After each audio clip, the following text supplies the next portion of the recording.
வாழும் மாதா தொலைக்காட்சி நேயர்களுக்கு வணக்கம். இன்றைய நிகழ்ச்சியில் நம்ம பார்க்க போகிறது ஒரு பேஷண்ட்க்கு கிட்னி ப்ராப்ளம் எதனால வர வாய்ப்புகள் மிக மிக அதிகம். ஏன்னா இப்போ யங்ஸ்டர்லேருந்து ஏஜ்டு வரைக்கும் நிறைய பேர் இன்னைக்கு கிட்னி ஃபெயிலியர், கிட்னி ப்ராப்ளம் அப்படின்னு சொல்லி கஷ்டப்படுறாங்க. இதற்கெல்லாம் காரணம் ஒன்று, அவங்களுக்கு சுகர் இருக்கலாம், பிபி இருக்கலாம். இது ரெண்டும் கண்ட்ரோல்ல இல்லாம இருந்து கிட்னி பாதிப்பு ஏற்படலாம். சுகர்னாலேயும் கண்ட்ரோல் இல்லைன்னா கிட்னி ப்ராப்ளம், பிபி இருந்து அதுவும் கண்ட்ரோல் இல்லைன்னா கிட்னி ப்ராப்ளம். இல்லை ஒரு நபருக்கே உங்களுக்கு பிபி இருக்கலாம், சுகர் இருக்கலாம், கொலஸ்ட்ரால் இருக்கலாம், ஹார்ட் ப்ராப்ளம் இருக்கலாம், கூடவே கிட்னி ப்ராப்ளமும் வரலாம்.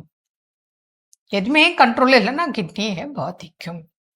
அந்த கிரியேட்டினைன் லெவல் 1.2 நார்மல். நான் என்ன சொல்கிறேன் அப்படின்னா, கிரியேட்டினைன் லெவல் 1 வந்தாலே உஷாராயிடுங்க. எனக்கு 50% தான் கிட்னி ஒர்க் ஆகுது, 50% ஃபங்க்ஷன் ஆகலை அப்படின்னு உஷாரா நீங்கள் என்ன பண்ணணும், அந்த 4 கிராம்ஸ் தான் ஒரு நாளைக்கு உப்பு எடுத்துக்கணும். புரியுதுங்களா? மீதி உங்கள் ரிப்போர்ட்டை வச்சு ஃபர்தராக நம்ம சொல்லணும். அடுத்தது, சிலர் சில நோய்களுக்காக வருடக்கணக்கில் பல மருந்துகளை எடுப்பாங்க.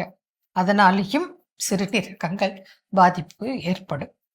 இன்னும் சிலர் பெயின் கில்லர்ஸ், அதாவது வயிற்று வலி இருக்கலாம், மூட்டு வலி இருக்கலாம், சில நோய்கள் வலி நிவாரண மாத்திரை, தலைவலி கூட இருக்கலாம்.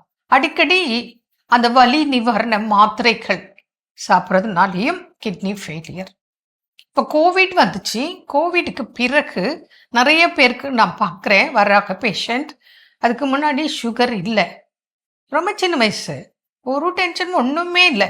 ஆனால் கோவிட் வந்திருக்கு. கோவிட் வந்த பிறகு அவருக்கு சுகர் இருக்குது. அதே போல் கோவிட் வந்திருக்கு, அதுக்கப்புறம் சிலருக்கு ஹார்ட் பிரச்சனை இருக்குது. கோவிட் வந்திருக்கு, அதுக்கு பிறகு அவங்களுக்கு கிட்னி ப்ராப்ளம். இது காரணம். அடுத்தது, சில காய்ச்சல்கள் வரலாம். சில காய்ச்சல்கள் 2-3 காய்ச்சல் கூட பாதிப்பு ஏற்படலாம்.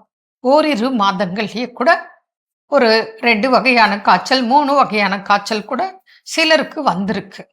அவங்க எடுக்கக்கூடிய அந்த நேரத்துக்கு உயிரை காப்பாற்றக்கூடிய ஆன்டிபயோட்டிக், ஏன்னா ஓவர் டோஸ் கொடுத்தா தான் அவங்கள அந்த நேரத்துக்கு காப்பாற்ற முடியுங்கிற சூழல், அதில் இவங்க பாதிப்பு ஏற்பட்டு அதனால கிட்னி ப்ராப்ளம்.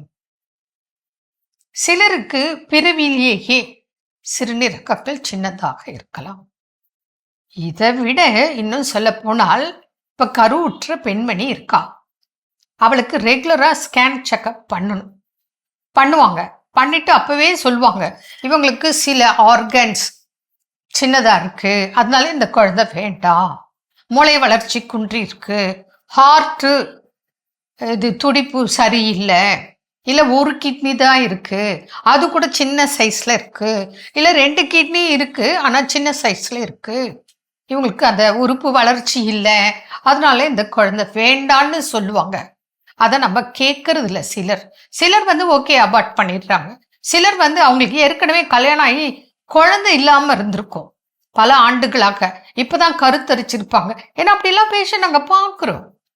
அப்போ கருத்தரிச்சதுனால அவங்க என்ன பண்ணுவாங்க, இவ்வளோ நாள் குழந்தை இல்லை, இப்போ குழந்தை நமக்கு கருத்தரிச்சிருக்கு, இந்த குறைபாட்டினால கிட்னி ப்ராப்ளம் இன் ஃபியூச்சர் வரும்னு சொல்கிறாங்க.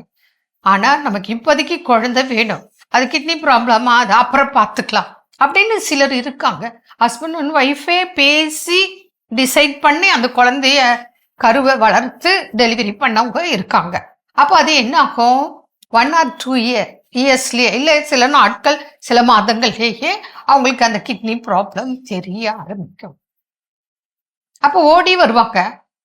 அப்போ இது பிறவிலேயே குறைபாடு இருக்கு அவங்களுக்கு, அதனால்தான் உங்களுக்கு அந்த குழந்தை வேண்டான்னு சொன்னாங்க.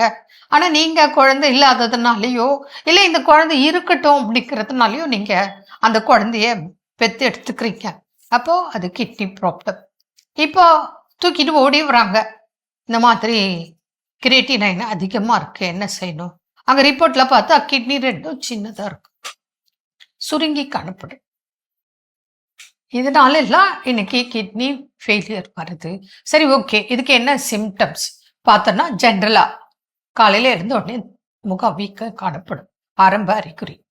சிலருக்கு தொங்க போட்டு டிராவல் பண்ணாலோ, உட்கார்ந்திருந்தாலோ கால் வீக்கம் வரலாம். வயிறு உபசம் இருக்கலாம். குமட்டல் இருக்கலாம். வாந்தி இருக்கலாம். அடிக்கடி சளி இருமல் இருக்கலாம். நடந்தா மூச்சு வாங்கலாம். அனிமிக் ஆகலாம். ஹீமோகுளோபின் லெவல் குறையும். அப்போ அவங்களுக்கு குளிர், நடுக்கம், லூஸ் மசில்ஸ், இல்லை பாடி ஃபுல் வீக்கம் இப்படியெல்லாம் வரலாம். உடம்புல அரிப்பு ஏற்படலாம்.